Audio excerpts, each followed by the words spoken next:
Giningadla na sang Department of Social Welfare and Development 6 ang tagdaog sang huwarang pantawid pamilya diri sa Reyon 6. Ini amo ang Miyake family sang Barangay Dungon B sa Distrito sang Haro sang siyudad sang Iloilo.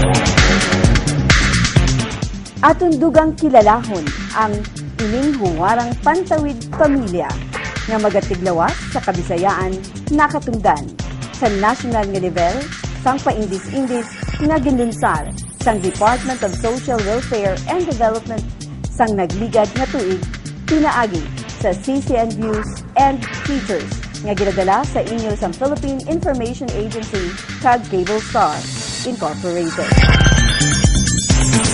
Ang pamilya Miyake ginabugusan ng Day Danilo kag Sally kag ang ila 5 ka mga kabataan nga sanday Maria Fe, Danica, Donnie, John kag Arnel. Tuhay sa iba nga childhood sweethearts nga wala nagdayunay, sanday Danilo kag Sally nagpangako to care and protect each other.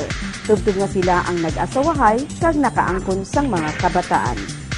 Halin sa kubos nga pamilya si Danilo, wala nakatapos ang iya pagtuon kag nagpangin-empleyo bilang helper sa gravel, sand and hollow block nga negosyo sang iya tiyo sa diin nakilala niya si Sally. Kag siya ang naging instrumento agud makatapos si Sally sa high school. Bangod ang mga ginikanan sini ang nag-disappoint sa ila relasyon. Hindi nanging mahapos sa mag-asawa ang pangabuhi bangod sa kapadyatuhon tugaman nga pareho nga wala sang estable nga trabaho. Sang tuig 1994, ang ila ika-4 nga anak nga si John sa edad nga 9 ka bulan ang nagsufrer sang balatian nga meningitis nga nagdala sang hindi lamang pinansyal apang emosyonal nga pagpanghangkat sa pamilya. Apang bangod man sa ila kaayo nga ginpakita sa isig katawo, nalampuwasan sang pamilya ang ini nga pagpanghangkat, pinaagi sa bulig sang mga mamluluyon nga tawo. Ang barangay nga ila ginagserbihan kag sang Iloilo City Social Welfare Development Office sa bahin sang referral.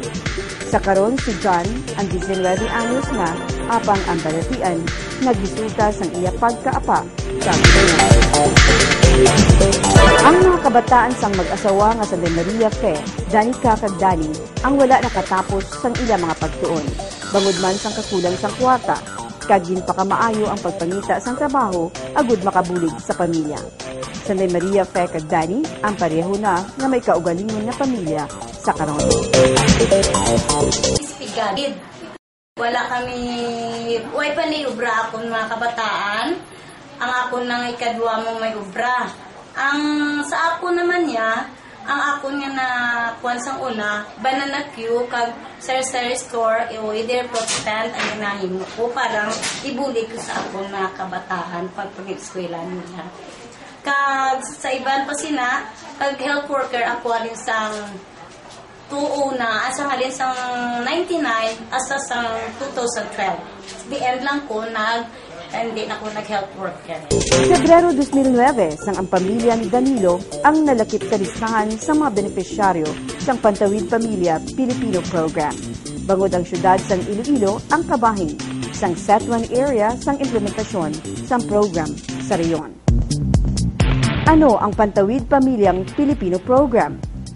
Ini isa ka Human Development Program sang Panguluhang Nasyonal nga naga-invest sa ikaayong lawas kag edukasyon sang imol nga panimalay, partikular sang mga kabataan nagapangidaron 0 to 14 years old. Ini ang gin-pattern sa Conditional Cash Transfer Scheme nga gina-implementar sa iban nga developing countries sa diin may ginahatag nga cash grants sa mga benepisyaryo nga nagatuman sang kondisyones nga gina-require sang programa. May duha ini ka mga tinutuyo ang paghatag sang cash assistance sa mga imol agud mapunan ang ilagilayon nga kinahanglanon kag mauntat ang intergenerational poverty cycle pinaagi sa pag-invest sa human capital. Ginabuligan sini nga matuman ang commitment sang pungsod nga malabot ang Millennium Development Goal na tuhoy sa pagdula sang extreme poverty and hunger. Malabot ang universal primary education, mapalapnag ang gender equality, mabuhinan ang child mortality, kag mapasanyog ang maternal health. Ang pamilya Miyake, isa lamang sa 10,960 ka mga imol nga pamilya nga ginaserbihan sa karon sang programa diri sa syudad sang Iloilo. Paano ini sila nalakip sa programa? Yari si Miss Alma Ronadal Estember, ang Pantawid Pamilya Information Officer sa Department of Social Welfare and Development 6 sa pagpaathag. Okay, so sa Pantawid Pamilya Philippines program, we are using the results of the National Household Targeting System, wherein it's a system launched under the DSWD to identify who the poor are and where they are in the country. So in 2007,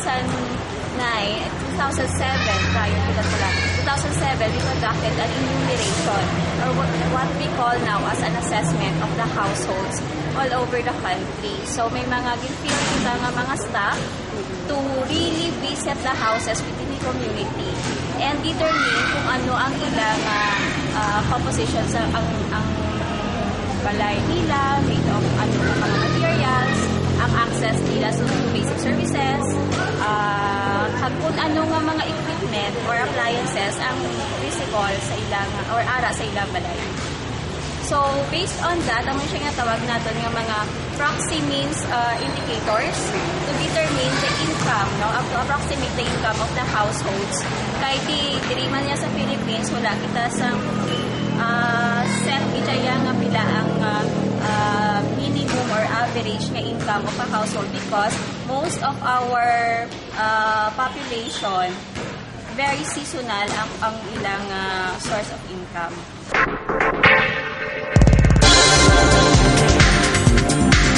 Una nga nabaton sang mag-asawa ang cash grant sa ilalim sang programa.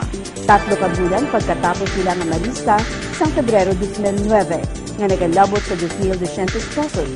Duha nila sini ka mga kabataan ang nanging beneficiaryo. Si John nga sadto nagabuto sa Leganas Resource Center for Deaf kag si Arnel nga 3rd year high school pagid lamang sadto. Yari si Mrs. Tember sa dugang nga pagpaatag sa mga sahig sang grants nga ma-avail sa beneficiaryo sa idadong sa So for Pantawid Pamilya beneficiaries who are complying to the conditions set on health and education, so may ara sila sa corresponding package or benefits. So sa education, as long as their children aged 3 to 14 years old are enrolled in daycare, preschool, or high school and maintain at least 85% school attendance, maka-avail ang family nga nasa 500 pesos or 300 pesos per child per month na may klase. That's 300 pesos per child. So, a maximum of 3 children are covered under the educational grant. And then sa health package naman niya, as long as ang mga family na din, all its members, nag-comply sa conditions on health like and postnatal check-ups for women who are pregnant, attendance to family development sessions, and complete vaccinations of children 0 to 3 years old, maka-avail sila sa 500 pesos health grant every month for 1 year. Paano ma-receive? Isa sa mga talulupang doon na butang kung nga napilian ang Miyake family bilang model family beneficiary bago din sila ang consistent na nagatuman sa kondisyon sa programa. Ang program conditionalities kinalikipan sa 85% na pagtambong sa klase sa mga estudyante na beneficiaryo.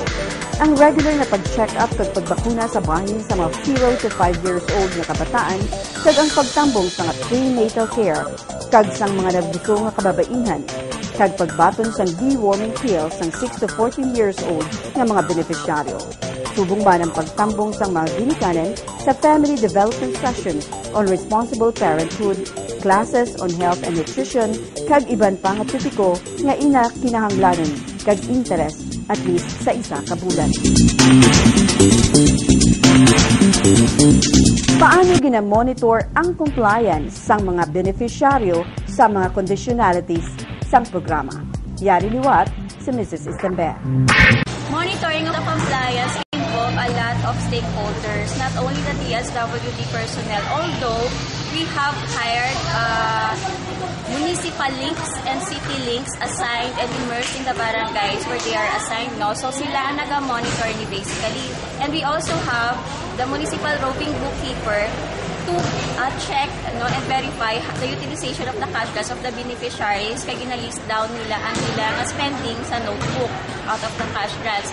And then we also have partnered with the Department of Health and the Department of Education to verify the compliance of the beneficiaries to the condition. So it's the teachers who verify that indeed this particular student or pupil has attended 85%, at least 85% of school attendance to school. So amo na siya ang iyang pinapasa sa amon. And the Department of Health also, mga workers sa Department of Health, like ang mga kabarangay health workers naton, stationed at the health centers, they also do the monitoring kag sila man ang nag-verify sa compliance to the conditions. Again, it's a multi-stakeholder program because we are also tapping the support of the civil society organizations, okay? Ang mga CSOs and non-government organizations in the conduct of the family development sessions and the monitoring of our beneficiaries, even the local government unit in the municipal and the barangay level.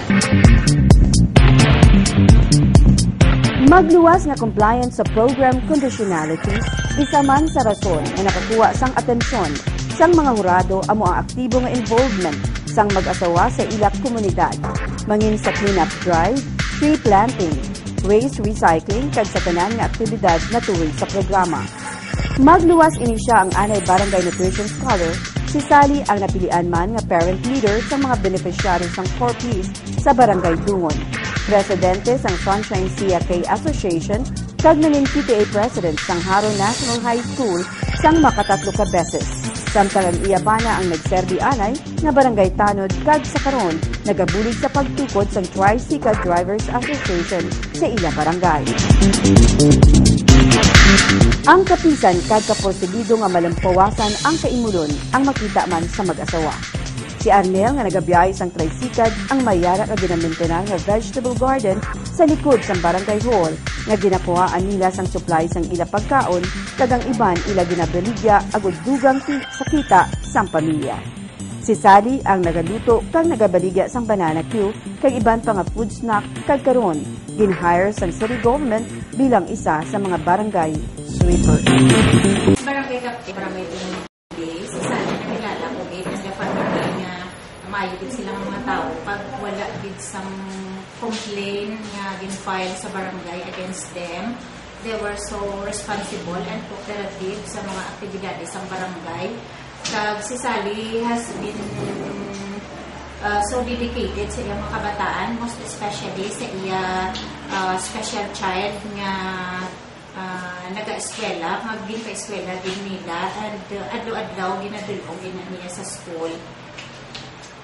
And sa kabilugan nga observation, we are so glad nga diri sila sa among nga barangay kay dako gid ang nabulig nila kag na-contribute nila sa barangay, especially sa among mga activities.